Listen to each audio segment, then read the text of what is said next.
Hi everyone and welcome to the new video.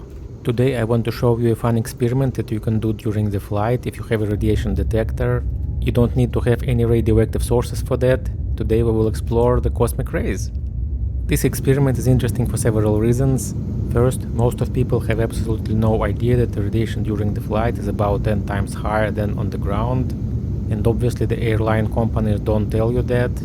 Airlines can promote you some fun facts. For example, our air is recirculating every 30 seconds or something like this, but nobody will tell you that the radiation during the flight is 10 times higher, and pilots and the crew are officially recognized as radiation-exposed workers.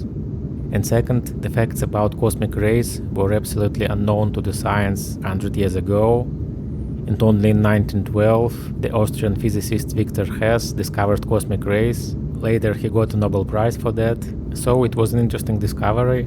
And let's see how it works. As we can see, I am sitting in the airplane and the airplane is on the ground. I also have a radiation detector with me, and the radiation level is even lower than the background. The airplane case works as a shield. While I'm waiting for the flight, I can briefly explain the history of the subject. The radiation was first discovered at the end of the 19th century. A French physicist, Henri Becquerel, discovered radiation in 1896. Several years later, radiation of polonium and radium was discovered by Pierre and Marie Curie. It was the early beginning of the 20th century, and because the radiation was discovered in the minerals like uranium, it was logical to think that the radiation is produced by the minerals and by the Earth itself. It was logical to think that if you fly higher, the radiation level will be lower, but in practice opposite happens. And only in 1912 the Austrian physicist Victor Hess performed several balloon flights.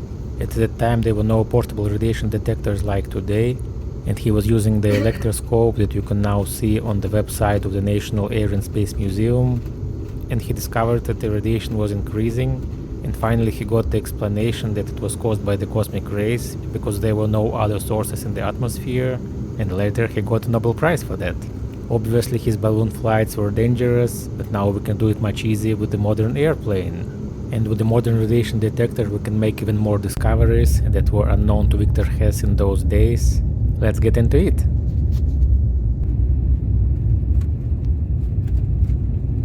And as we can see, the flight is already started. I don't know the exact altitude, but we can see the picture.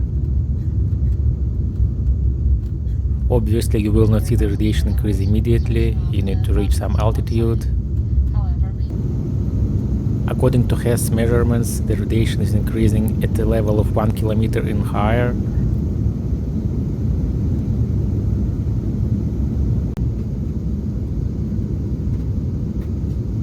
And now I can already see it on the radiation meter. As a reminder, the background radiation in the airplane was only 2 microsieverts per hour, and now it's already 10. And we can literally see the increase with the naked eye. This video is not fast forwarded. So apparently the atmosphere blocks the most of the cosmic rays, and when we are flying higher we don't have this shield anymore. Now the airplane is flying through the cloud, and interestingly the radiation level is going up and down. I will show you the graph a bit later. And now we are flying higher, and as we can see the radiation meter turned on the red LED, indicating that the radiation is high. Though it doesn't mean dangerous, it just means that it's unusually high compared to the background. Obviously I disabled all sound alarms before the flight, not to disturb other passengers.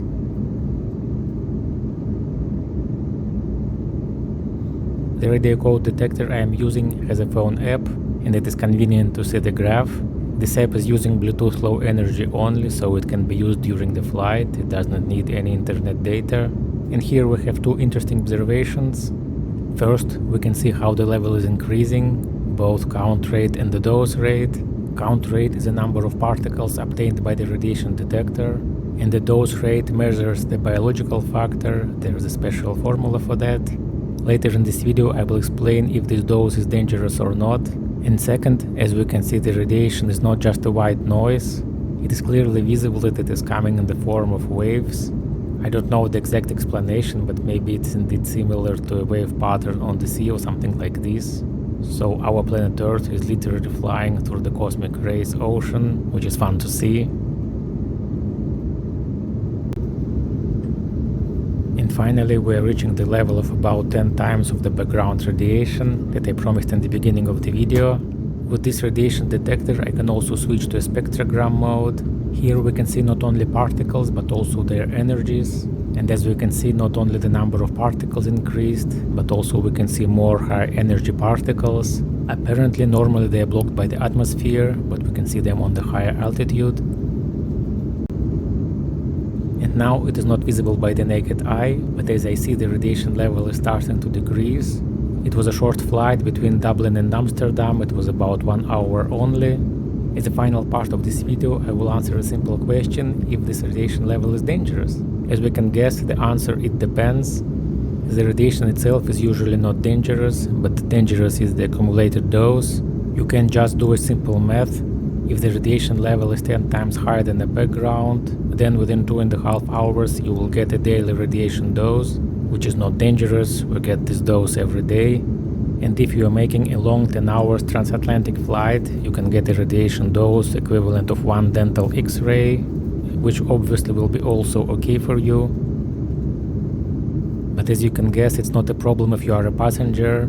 But if you are a pilot and you are flying every day, the accumulated dose can be more serious, and all airlines are obliged to monitor the radiation dose of the crew. And as I mentioned before, the air crew is officially treated as the radiation exposed workers. It can be especially serious for pregnant women, so they can be moved to another job during this time.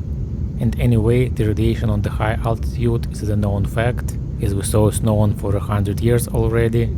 And all airlines nowadays keep the radiation dose at the safe level for their workers. And if you are a passenger, it is absolutely nothing to worry about. For me it's the opposite, it's just a cool fact that you can yourself detect cosmic rays. You can even feel a beat like on a spaceship. You can feel the connection with the outer world and with the space, and I think it is cool. So, as we can see, it is a fun test, and I encourage you to take the radiation detector during the flight as well. The values can vary according to the solar activity and the flight route. I will be curious to see your results, write in the comments below. And that is it for this video, thanks for watching, I hope you learned something new. Press like and subscribe if you want to see more videos like this. You're also welcome to visit my Patreon page. This support helps me to buy things like this radiation detector for testing. Thanks for watching and see you next time.